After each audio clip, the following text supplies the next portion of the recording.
Hello students, कैसे हैं आप। स्वागत है आपका आपके अपने YouTube channel the Guru chemistry classes Pilani में। स्टूडेंट्स, मैं हूं प्रदीप शर्मा और इस वीडियो में हम पढ़ने वाले हैं हार्डी-शुल्जे प्रिंसिपल या rule for the coagulation of colloid. Dear students, आप सब जानते हैं कि कोलॉइडल पार्टिकल्स पे चार्ज होता है।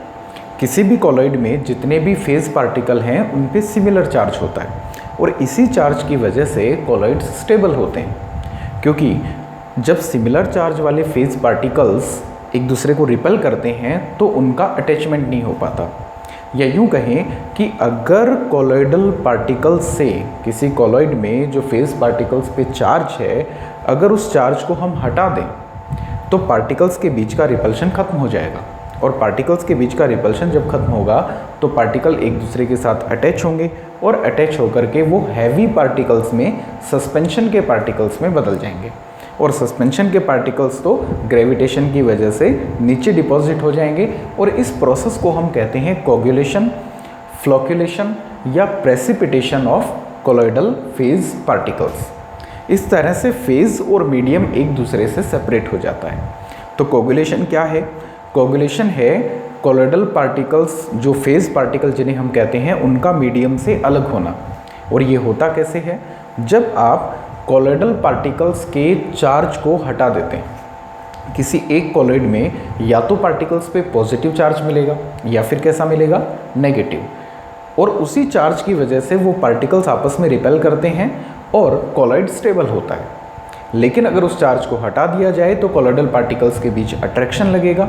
अट्रैक्शन लगने से वो छोटे पार्टिकल अब हैवी पार्टिकल्स में बदलेंगे जिन पे ग्रेविटेशन लगेगा और फेज जो है, फेज का जो सब्सटेंस है वो बॉटम में डिपॉजिट हो जाएगा। इस प्रोसेस को हम कहते हैं कोगुलेशन, फ्लोक्युलेशन या फिर प्रेसिपिटेशन ऑफ कोलॉइड। अब डियर स्टूडेंट्स, क्वेश्चन ये है कि कोलॉइडल पार्टिकल्स का चार्ज आप कैसे हटाएं, उसको न्यूट्रलाइज कैसे करें।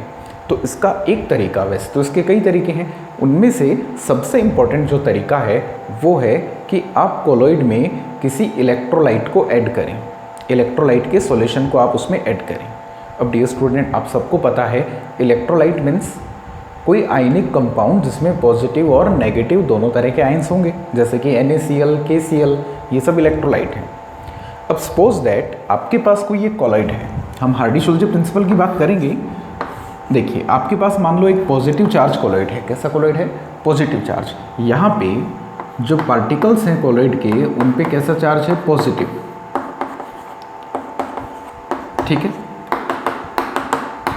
तो कोलॉइडल पार्टिकल्स जो हैं यहाँ पर इस कोलॉइड के, उन पे कैसा चार्ज है? पॉजिटिव चार्ज है। आपको इसका कोगुलेशन करना है तो आपने क्या किया? आपने इसमें एक इलेक्ट्रोलाइट ऐड किया। आपने इसमें क्या किया? एक इलेक्ट्रोलाइट ऐड किया, जैसे कि NaCl। क्या ऐड किया? NaCl। अब भाई NaCl का जो सॉल्यूशन है इलेक्ट्रोलाइट का, उसमें Na पॉजिटिव आयन है और Cl क्या है? Negative ion. अब इन कोलॉइडल पार्टिकल्स को न्यूट्रलाइज करने में इस इलेक्ट्रोलाइट के कौन से आयन का रोल रहेगा? सबसे पहले तो आपको ये पता होना चाहिए कि भाई पॉजिटिव चार्ज पार्टिकल्स हैं तो क्या Na पॉजिटिव इनको न्यूट्रलाइज करेगा? नहीं करेगा। आप बोलेंगे सर पॉजिटिव पॉजिटिव को कैसे न्यूट्रलाइज करेगा? बिल्कुल नहीं करेगा। तो कौन करेगा? नेगेटिव आयन, यानी कि इलेक्ट्रोलाइट का वो वाला आयन जिसका चार्ज कोलॉइडल पार्टिकल्स के चार्ज का अपोजिट है, वो यहाँ पे क्या करता है? न्यूट्रलाइज करता है। पॉजिटिव चार्ज पार्टिकल्स हैं तो NaCl का Cl माइनस क्या करेगा? इन पार्टिकल्स को न्यूट्रलाइज करेगा और जैसे ही ये Cl माइनस इनको न्यूट्रलाइज करेगा, इनका पॉजिटिव चार्ज हट जाएगा तो इनके बीच का रिपल्शन भी खत्म हो जाएगा। और जब इनके बीच का रिपल्शन खत्म हो जाएगा तो ये पार्टिकल आपस में अटैच होंगे, हैवी पार्टिकल्स में बदलेंगे और ये हैवी पार्टिकल्स फिर यहाँ बॉटम में डिपॉजिट हो जाएंगे, यानी कि मीडियम से ये फेज के पार्टिकल नीचे जमा होकर के अलग हो जाएंगे। और इसी प्रोसेस को डियर स्टूडेंट्स हम कहते हैं कोगुलेशन या फ्लोक्युलेशन या फिर प्रेसिपिटेशन। अब हार्डी-शुल्जे क्या बोलता है? हार्डी-शुल्जे ने बड़े काम की बात कही।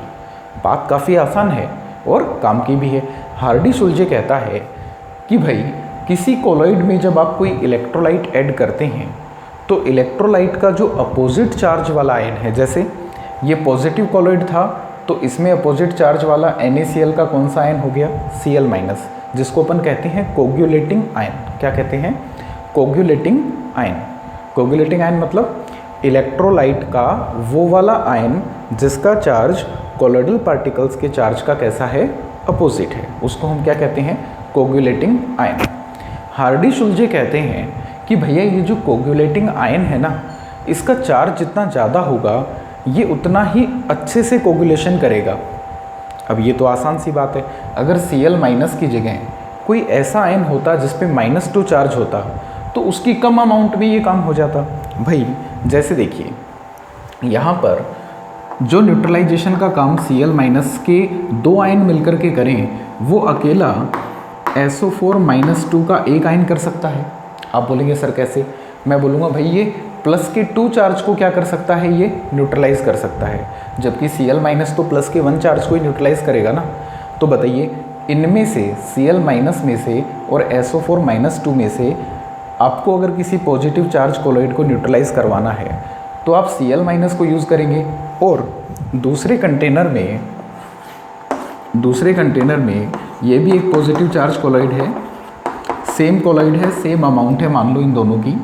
यहाँ पे आप SO4 - 2 ऐड कर रहे हैं, मतलब कोई एक ऐसा इलेक्ट्रोलाइट आप ऐड कर रहे हैं जिसमें नेगेटिव आयन क्या आ रहा है?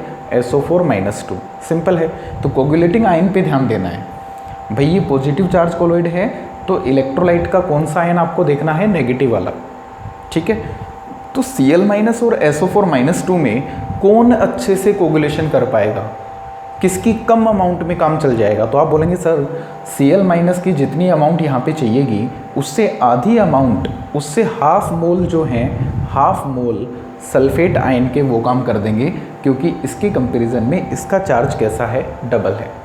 हार्डी-शुल्जे ने यही बोला कि किसी इलेक्ट्रोलाइट का कोगुलेटिंग आयन वो अच्छा होगा जिसकी वैलेंसी ज़्यादा है या जिस पे चार्ज ज़्यादा है। कोगुलेटिंग आयन मतलब वो आयन जिसका चार्ज कोलॉइडल पार्टिकल्स का अपोजिट है। अब मान लो एक और कंटेनर हम लेते हैं और उसमें भी हमने क्या किया? पॉजिटिव चार्ज कोलॉइड लिया, सेम अमाउंट सेम कोलॉइड। ठीक है, कोई भी जो कोलॉइड यहाँ लिया वही यहाँ पे लिया। अब की बार हमने इसमें जो इलेक्ट्रोलाइट ऐड किया, इलेक्ट्रोलाइट, उसमें नेगेटिव आयन है PO4 - 3। जैसे आपने सोडियम फॉस्फेट, पोटेशियम फॉस्फेट, ऐसा कोई इलेक्ट्रोलाइट लिया जिसमें फॉस्फेट नेगेटिव आयन है। भाई पॉजिटिव वाले आयन का तो कोई रोल ही नहीं है। क्यों नहीं है? क्योंकि पॉजिटिव को पॉजिटिव थोड़ी ना न्यूट्रलाइज करेगा। ठीक है, तो ये फॉस्फेट आयन की तो और कम अमाउंट से यहाँ पे काम चल जाएगा। सबसे ज़्यादा अमाउंट चाहिएगी ऐसे इलेक्ट्रोलाइट की जिसमें क्लोराइड आयन है, उससे कम में सल्फेट कम में काम करेगा, और उससे भी कम में कौन काम कर देगा? फॉस्फेट। यानी कि कोगुलेटिंग आयन का चार्ज जितना ज़्यादा होगा उसकी कोलॉइड को कोगुलेट करने की पावर उतनी ज़्यादा होगी, और जिसकी कोलॉइड को कोगुलेट करने की पावर ज़्यादा होगी उसकी कम अमाउंट से भी कोगुलेशन हो जाएगा। ये बात आपको समझनी पड़ेगी। सेम अमाउंट ऑफ कोलॉइड के लिए अगर आप Cl माइनस सल्फेट और फॉस्फेट लेते हैं तो सबसे कम अमाउंट किसकी चाहिएगी आपको? फॉस्फेट की। सबसे ज़्यादा अमाउंट किसकी चाहिएगी? क्लोराइड की। क्योंकि जितना काम फॉस्फेट का 1 मोल करता है उसके लिए क्लोराइड की कितने मोल चाहिए? 3 मोल चाहिए, तब जाके ये इसके बराबर काम कर पाएगा, न्यूट्रलाइज कर पाएगा। तो हार्डी-शुल्जे बोलते हैं the coagulation power of an electrolytic ion और coagulating ion is depend on its charge और वैलेंसी। ओके, और कोगुलेटिंग आयन कौन सा होगा? जिसका चार्ज कोलॉइडल पार्टिकल के चार्ज का कैसा है? अपोजिट है। अब देखिए, मान लो कोलॉइड आपके पास कैसा है? कोलॉइड आपके पास है नेगेटिव चार्ज। कोलॉइड कैसा है? Negative charge. अब भाई ये कोई नेगेटिव चार्ज कोलॉइड है, ठीक है, इसका कोगुलेशन करना है। ठीक है, और मेरे पास कुछ इलेक्ट्रोलाइट्स हैं।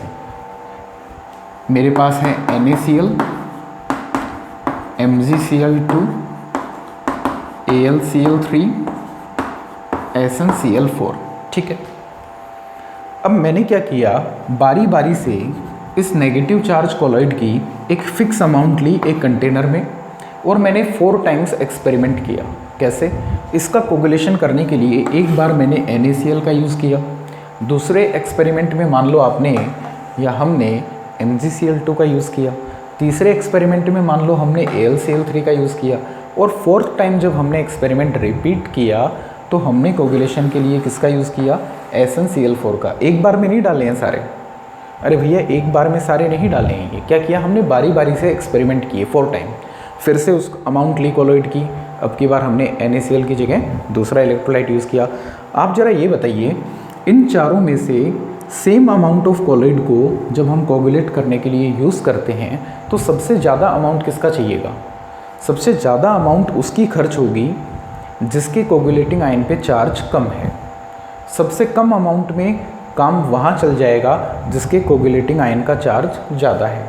अब भाई नेगेटिव चार्ज कोलॉइड है तो कोगुलेटिंग आयन कौन सा माना जाएगा, पॉजिटिव वाला।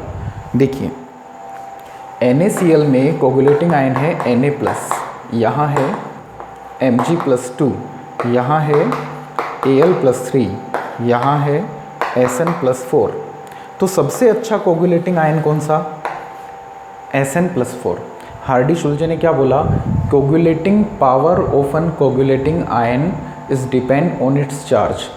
मोर charge on coagulating ion it means more capacity और मोर कोगुलेटिंग पावर। अब बच्चों कन्फ्यूज़न कहाँ होता है, यहाँ पे 2 वर्ड हैं, एक है कोगुलेशन पावर और दूसरा है कोगुलेशन वैल्यू।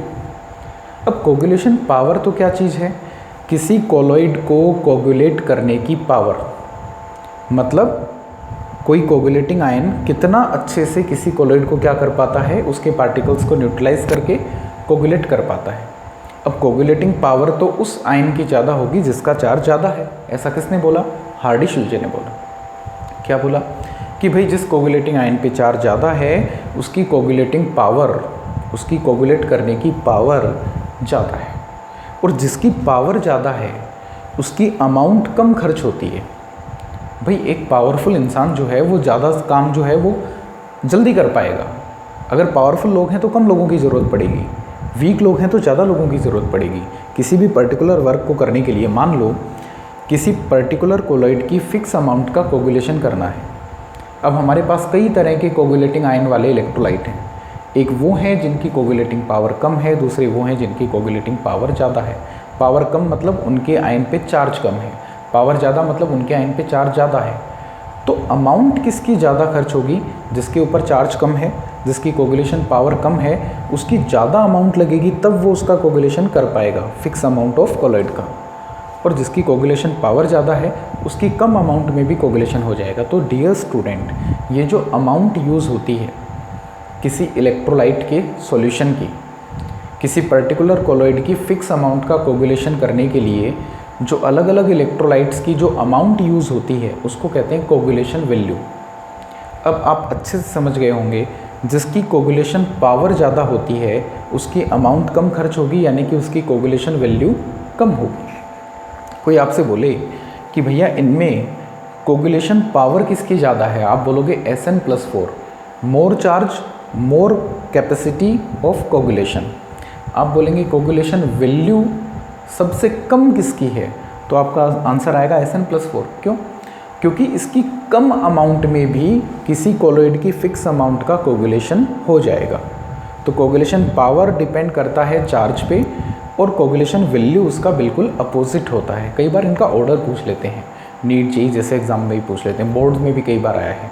तो डियर स्टूडेंट्स, ये हार्डी-शुल्जे प्रिंसिपल, कोगुलेशन पावर और कोगुलेशन वैल्यू के बारे में हमने पढ़ा।